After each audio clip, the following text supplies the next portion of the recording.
Et celui qui sonde les cœurs connaît la pensée de l'Esprit, parce que c'est selon Dieu qu'il intercède en faveur des saints. Romains 8, 27. L'Esprit nous est donné afin que nous soyons capables d'intercéder pour les saints de Dieu. Dans les jours de la fin, l'ennemi sera très actif.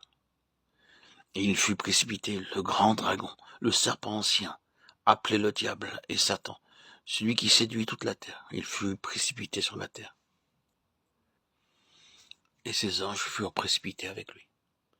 Et j'entendis dans le ciel une voix forte qui disait, « Maintenant le salut est arrivé, ainsi que la puissance, le règne de notre Dieu et l'autorité de son Christ, car il a été précipité l'accusateur de nos frères, celui qui les accusait devant notre Dieu jour et nuit. Ils l'ont vaincu à cause du sang de l'agneau et à cause de la parole de leur témoignage.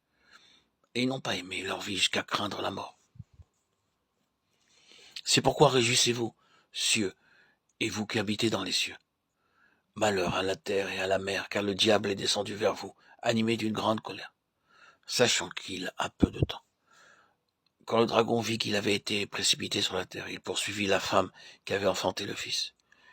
Et les deux ailes du grand aigle furent données à la femme, afin qu'elle s'envole au désert, vers son lieu, où elle est nourrie un temps, des temps et la moitié d'un temps, loin de la face du serpent. Apocalypse 12, 9, 14.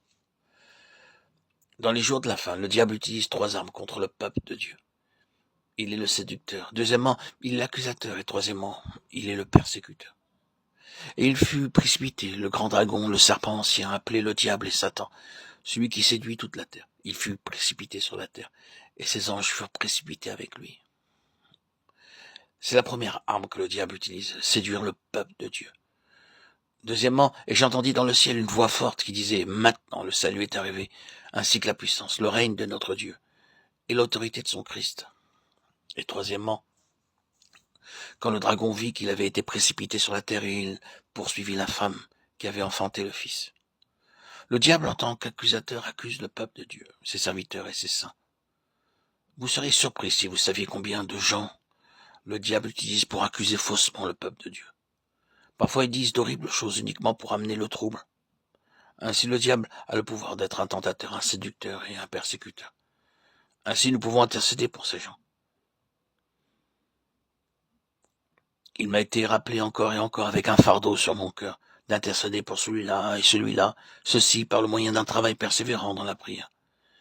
Nous ne pouvons pas prier d'une manière ordinaire alors que tant de saints sont attaqués par le diable par les moyens de la persécution, de la séduction ou de l'accusation.